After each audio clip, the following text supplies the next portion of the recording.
devotees. Today, I'd like to discuss some spiritual field. So please enjoy with me in discussion and please join with me. Hare Krishna. Mithun Mondan. Hi. Hare Krishna.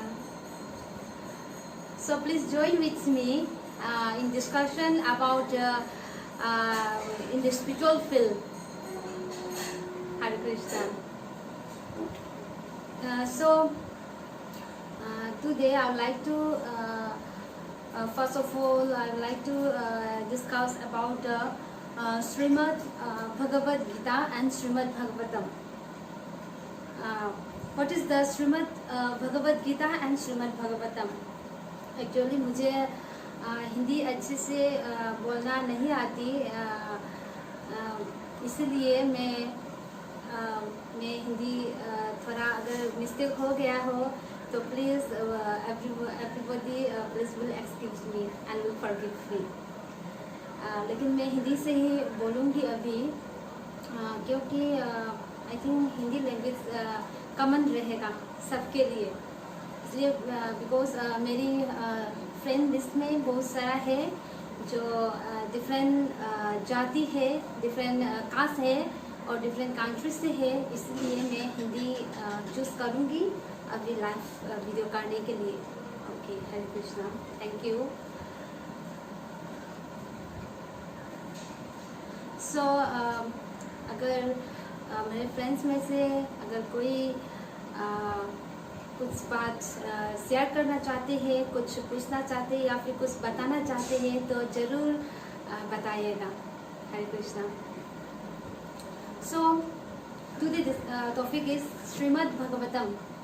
कि श्रीमद् भगवतम क्या है, इसके बारे में जानना है. तो श्रीमद् भगवतम और श्रीमद् भगवद गीता, ये श्रीमद् भगवद गीता है. एक्चुअली ये मणिपुरी लैंग्वेज में है, ये मणिपुरी लैंग्वेज का है. एक्चुअली गीता सब लैंग्वेज में अभी मिलता है, तो ये मणिपुरी लैंग्वेज का है. ये पढ़ने में मुझे आसान होती है. मणिपुरी लैंग्वेज में पढ़ने से मुझे बहुत क्या कि अच्छे से समझ में आता है, इसलिए मैं मणिपुरी का पढ़ती हूँ. ओके, सो गीता एक ऐसा ग्रंथ है जो हर जाति हर धर्म का लोग मानते हैं. गीता एक ऐसी शास्त्र है जो हम लोग मनुष्य आने से पहले, यानी कि कलयुग आने से पहले अराउंड 5000 ईयर्स एगो तभी से ये गीता है. और इसका ये बहुत आश्चर्य की बात ये है कि इसका कोई लेखक का नाम नहीं है. किसने लिखा है, कब लिखा है, उसका कोई भी ठिकाना नहीं है. बस ये पता चलता है हम लोग के गुरुजन लोग से कि ये बहुत टाइम पहले, यानी कि 5000 ईयर्स पहले से ही, जब कलियुग में मनुष्य आने यानी कि तब के पहले से ही ये गीता थे. तो ये अराउंड 5000 ईयर्स एगो से ही है. तो और इसमें किसी का लिखने का कोई नाम वाम कुछ भी नहीं लिखा है कि किसने लिखा है, कब लिखा है, इसलिए नहीं है क्योंकि ये सबके लिए है. सब धर्म के लोग, सबका अपना अपना धर्म होता है, अपना अपना जाति होता है, अपना अपना सब कुछ है. तब भी गीता एक ऐसी ग्रंथ है जो सब कंट्री के, सब डिफरेंट धर्म के लोग इस गीता को मानते हैं. एक्चुअली धर्म तो सबका अच्छा है, चाहे वो मुस्लिम का हो, चाहे वो बंगाली का हो, चाहे वो मणिपुरी का हो, चाहे वो क्रिस्तान का हो, मुस्लिम का हो. सब धर्म का इंस्ट्रक्शन सब कुछ अच्छा है, सब ट्रू है, एब्सोल्युटली ट्रू है, क्योंकि उसमें बहुत सारा प्यारा प्यारा और बहुत अच्छा जो इंस्ट्रक्शंस देता है. इसलिए किसी भी धर्म का ग्रंथ शास्त्र गलत नहीं होता. ऐसा हो सकता है कि जो कोई लोग उसे उसका नॉलेज प्राप्त करने में गलत वे में चल गया हो, या फिर उसका अर्थ मीनिंग अच्छे समझ में नहीं आया हो, ऐसा हो सकता है। लेकिन ऐसा कभी नहीं होता है कि शास्त्र गलत है। ये मैं नहीं बोल रही हूँ, ये सबको पता है और सब लोग इसको मानते हैं। और गीता ऐसा एक शास्त्र है जो हर धर्म के लोग इसे मानते हैं और इसके अनुसार चलते भी हैं। और ऐसा ग्रंथ और कुछ भी नहीं है जो इसमें जो हर लाइफ के जो नॉलेज जो चाहिए होता है, एक मनुष्य होने के नाते एक जीवन में जो नॉलेज चाहिए होते हैं, वो श्रीमद् भगवद गीता और श्रीमद् भागवतम में, ये श्रीमद् भागवतम है। ये भी मणिपुरी के है, सब लैंग्वेज में मिलता है बहुत आसानी से। इसका 18 बुक्स है, 18 वॉल्यूम है। और गीता में और श्रीमद् भागवतम में एक मनुष्य के जीवन में जो नॉलेज जरूरी है, जो ज्ञान जरूरी है, उन सब के बारे में कि हम लोग कैसे लाइफ जिएंगे, कैसे भगवान का प्रेम लाभ कर सकते हैं, कैसे जीवन में सफलता प्राप्त कर सकते हैं, कैसे शांति मिल सकती है, कैसे हम लोग की इंद्रियां जो सेंसेस हैं उन सबको हम लोग कंट्रोल में कर सकते हैं, हम लोग कैसे बात करना चाहिए, कैसे करना चाहिए, हम लोग की लाइफ में जो भी जरूरी जो है, हम लोग के पैदा होने से पहले से ही जो उससे ही हम लोग की मृत्यु के बाद के भी इसमें जो नॉलेज है। और गीता हर धर्म के लोग मानते हैं। इसमें हम लोग के जो पहले जो प्रेसिडेंट है डॉक्टर अब्दुल कलाम, एपीजे अब्दुल कलाम, जो मुस्लिम धर्म से है, उसने बोला है कि उसने बताया है कि जो गीता में जो नॉलेज है वो किसी भी बुक में, किसी भी ग्रंथ में नहीं है। यहाँ पे सब नॉलेज जो जीवन के लिए चाहिए, जो सब नॉलेज गीता में है।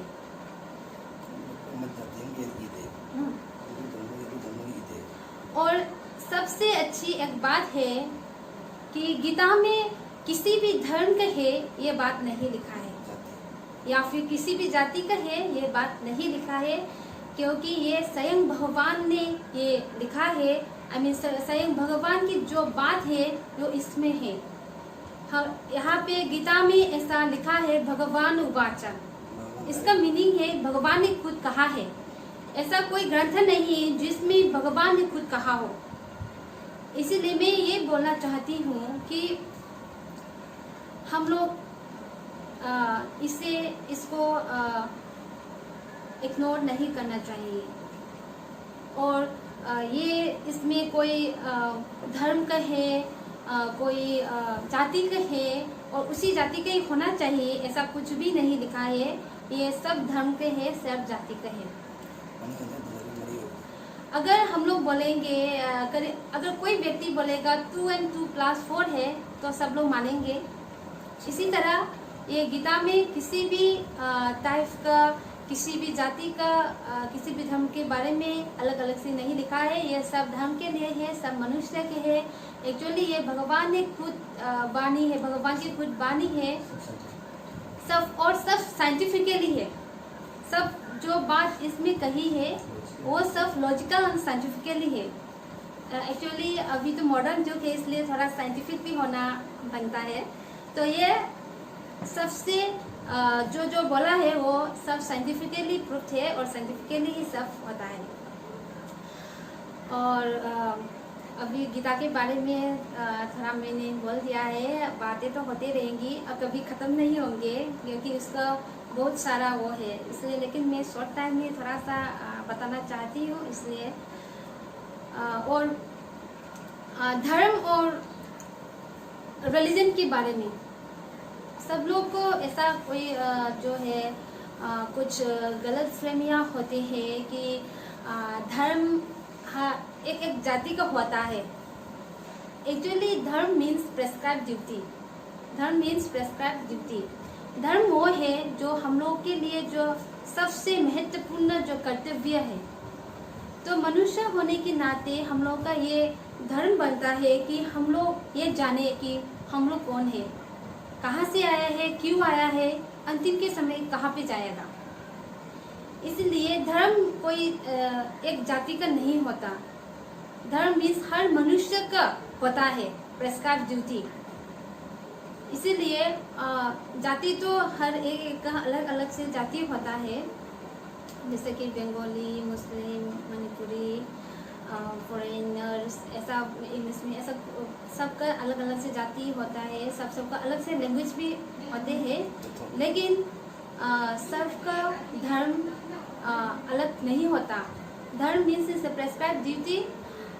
और हम लोग धर्म के मीनिंग एक और है, हम लोग कैसे भगवान के पास जाएगा, कैसे हम लोग अंतिम के समय भगवान के पास जाएगा, ये वे है, जाने का रास्ता है धर्म। एक्चुअल धर्म का मीनिंग ये है कि हम लोग कैसे क्या करके भगवान के पास जाएगा, इसका रास्ता है। इसीलिए सब लोग इस बात को मानते हैं, और सब शास्त्रों में भी यही बोला गया है कि हम सबका भगवान एक है, गॉड इज ओनली वन। हाँ, इसका भगवान का बहुत सारा फॉर्म्स है और सब लोग अलग अलग नाम से पुकार सकते हैं। जैसे कि मुस्लिम लोग अल्लाह बुलाते हैं, जैसे कि हम लोग भगवान श्री कृष्ण बुलाते हैं, इसी तरह से। और कोई लोग ताइबंग सेम्बा मकू जो यूनिवर्स को क्रिएट करते हैं, ऐसा भी कुछ बोलते हैं। तो सब लोग अलग अलग से, जैसे कि क्रिश्चियन लोग भी है, ऐसा अलग अलग से जो धर्म है, अलग अलग से जो जाति है, वो अलग अलग से भगवान को पुकार सकते हैं। लेकिन इसका मीनिंग ये नहीं है कि भगवान बहुत सारा है।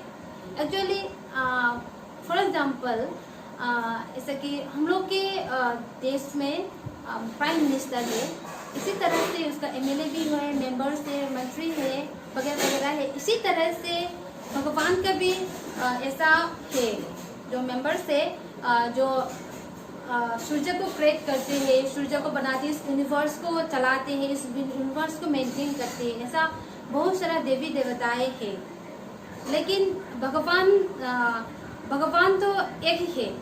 उस देवी देवताओं का भी भगवान वही है और हम सब का भी भगवान वही है। इसीलिए सब जाति का, सब धर्म का सब अलग अलग जाति हो सकती है, लेकिन भगवान एक ही है। जो कोई भी जो जिस नाम से पुकारना चाहते हैं उसी नाम से पुकार सकते हैं। कृष्ण पुकार सकते हैं, अल्लाह पुकार सकते हैं। और मैते की अपोपा, जैसे कि ताइबंग मपू, ऐसा कुछ भगवान को अलग अलग नाम से पुकार सकते हैं। इसीलिए भगवान एक ही है, ये सब लोग मानते हैं। एक्चुअली हम लोग जो कृष्ण पे विश्वास करते हैं, जो भगवान कृष्ण पे जो विश्वास करते हैं, उसके बारे में कुछ बताना चाहूँगी। एक्चुअली ये बात तो क्लियर हो गया कि कुछ लोग बोलते हैं कि कृष्ण अलग जात का है, अलग धर्म है, ऐसा